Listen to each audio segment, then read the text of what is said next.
Hey guys, today we're going to be talking about Rebel Belle by Rachel Hawkins. This is the Booksplosion book of the month for April. I just almost hit myself on the head with the book.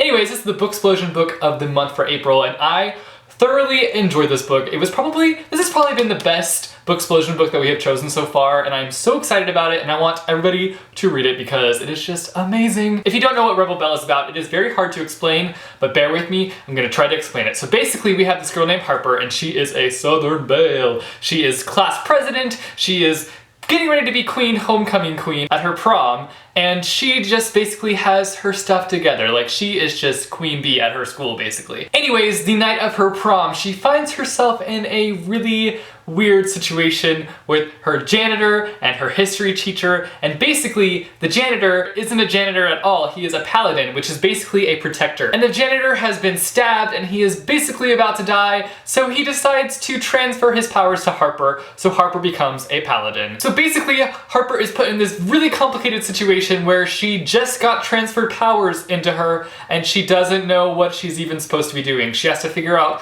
what exactly the paladin's job is, who she has to be protecting, and different things like that. Overall, I gave this book a 5 out of 5 stars on Goodreads. This book was phenomenal. I was going into this book thinking that it was going to be super girly, and yes, while there are girly elements to this book, it is super action-packed, and all those action-packed scenes overshadowed the girliness, and I just fell in love with the characters. The characters were hilarious. There is so much humor in this book. There were literally moments that I was laughing out loud hysterically because of how funny some of these characters' lines were. So I would definitely recommend Rebel Belle. It's a very fun, light read, but it also has a lot of action and hardcore stuff happening, so definitely check it out if you're looking for something fun with a lot of action, because this is the book for you. You need it. So definitely go check it out. But for now, I'm going to be going into a spoilery section, so if you don't want to be spoiled, get the heck out of here before I kick you. Okay, so the first thing that I want to talk about is the bathroom scene. This is the scene where things get crazy. Like, they just get insane. Like, I was not expecting this book to go in the way that it was going. For some reason, I was just like, okay, this is gonna be a girly contemporary. I didn't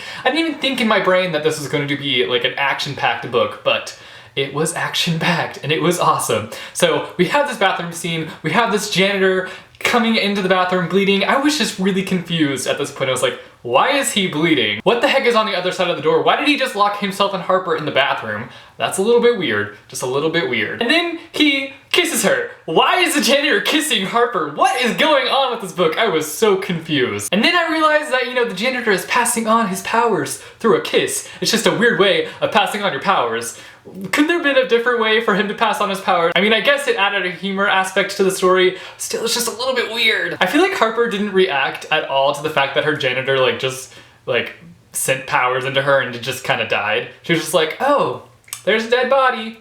He's in disguise as well, that's kind of weird. It's like, she didn't really react at all, but I guess she didn't really have time to react because the person on the other side of the door was basically making his way inside. But I mean, I would kind of be freaking out. I'd be like, why the heck did you just kiss me? Why are you dead? Why are you not really the janitor? Why are you in disguise? What is going on here? And then we have this epic fight scene with Harper and her history teacher, and I just couldn't help but laugh during this scene because Harper is in her prom dress and she's fighting off her history teacher for unknown reasons. She still doesn't understand why she is fighting him. I love how her history teacher makes the stab at Harper and was like, oh, the girl who wrote the essay on shoes, and then she's like, bam!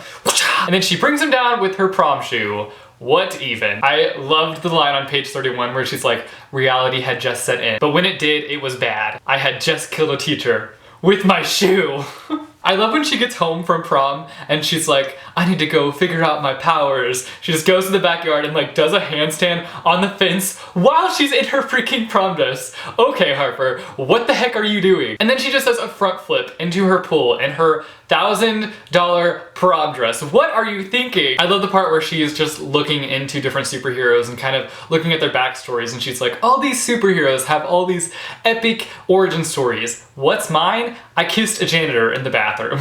It's pretty obvious throughout the story who she's going to end up protecting. I think it even says in the synopsis, if I remember correctly, that she is going to be protecting David, but just there's different hints at it. Like, of course she's gonna be protecting the guy that she dislikes the most. Especially when she finds out that she's not capable of hitting him or doing any harm to him when he writes that article about her. We pretty much know from then on out that she is going to be protecting David.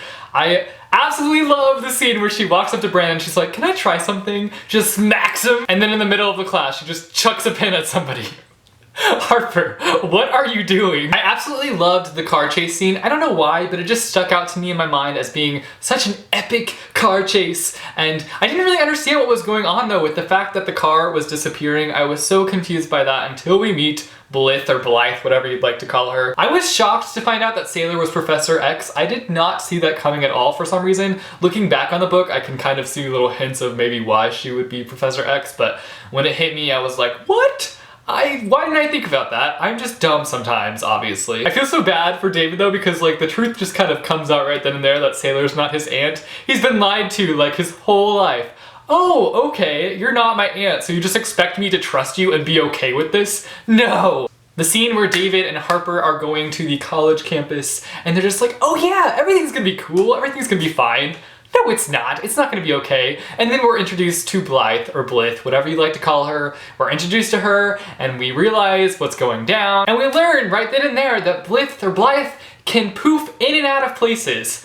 And we get in the car, and they have her tied down, and they're like, oh yeah, we'll just drive her back. She won't poof in and out. We'll just forget that she said that. Then they get into town, they turn their backs into the back seat to see if Blythe is still there, and guess what? She's not there! What? No way! Smart thinking, David and Harper, come on. Give me a break here, come on. The date with Ryan was painfully awkward. I wish she would have just like ended the relationship. She obviously knew that things weren't gonna work out, that this was her life now, and that she had no way of changing it. So I just wish she would have told the truth and just let go of Ryan so we didn't have to deal with these awkward dates and with these awkward confrontations between the two of them. I was kind of hoping the whole time that Ryan was in the movie theater watching the movie and Harper was out in the parking lot chasing down Blythe, that Ryan would just come out and be like, what the heck are you doing? Because just in my mind, I just imagine Harper just like running around, looking everywhere for Blythe and not being able to find her. I wish she would have come out because it would have been a funny scene, I think. I literally rolled my eyes when she ran into David. Out of everybody in your town, you just happened to run into David. Oh, yeah. Makes total sense. It was so interesting having this scene where Harper just kind of breaks down crying and David is right there to comfort her. We see this transformation of two enemies going from being completely hating each other to just kind of having a friendship and being okay with each other and realizing that they actually kind of have a lot in common. I really didn't like how Harper and Ryan broke up. It just kind of felt weird. Like they had been dating for like, what, 3 years or something like that, and they just were kind of like, yeah, I think we should probably break up. Yeah, let's just break up. I mean, I knew that they were gonna break up, obviously. I just didn't like the way that they did it. It's just like they were like, whatever. I mean, we've just been dating for 3 years. I don't have any emotional connection to you right now, so whatever. What? No, they obviously care about each other. I wanted to see them like fight for each other at least or something. I wish they would have just broken up at the beginning of the book. Would have made things so much easier. I would have been a-okay with it, but no, it was just a weird breakup. And then we have this scene with David and Harper and they kiss. Obviously, didn't see that one coming. Actually, I did. But I still don't know how I feel about David and Harper. I don't know, I wish that they would just kind of be friends and not be lovers. Harper just got out of a relationship and she's already jumping into the arms of David, and I know that they have this connection, but still, just like be friends for a little bit and then get together. So we have this steamy kiss scene and now it's time for some action. I kind of predicted the punch being involved with how things were going to go down at the end of the book. I had just predicted that the punch was going to have something like poison in it or something, and Harper was going to drink it and she was going to spill it all over her body, and that was going to be the vision that David saw, but then, you know, Sailor was going to bring her back to life. But that's not how things went down at all. I was not expecting it to be a mind control situation,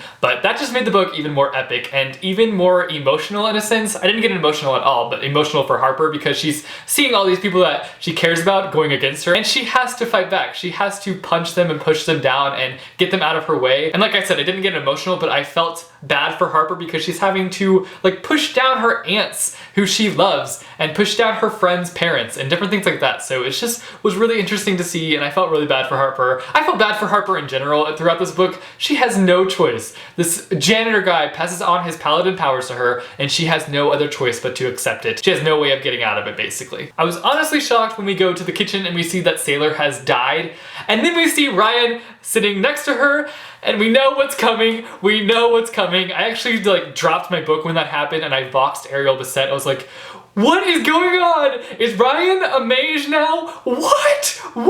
I am just so interested to see where the next book goes. It's gonna be really weird and awkward and wonderful, and I'm so excited for it. It's gonna be really interesting seeing David, Harper, and Ryan work together. I'm excited for the next book. I want it now. So yeah, those were my thoughts and general reactions to different things that happened throughout the book. You guys should let me know down below what you thought about this book. What were some of your favorite moments throughout the book? I'd love to hear from you, and I will see you guys soon with a new video. Later!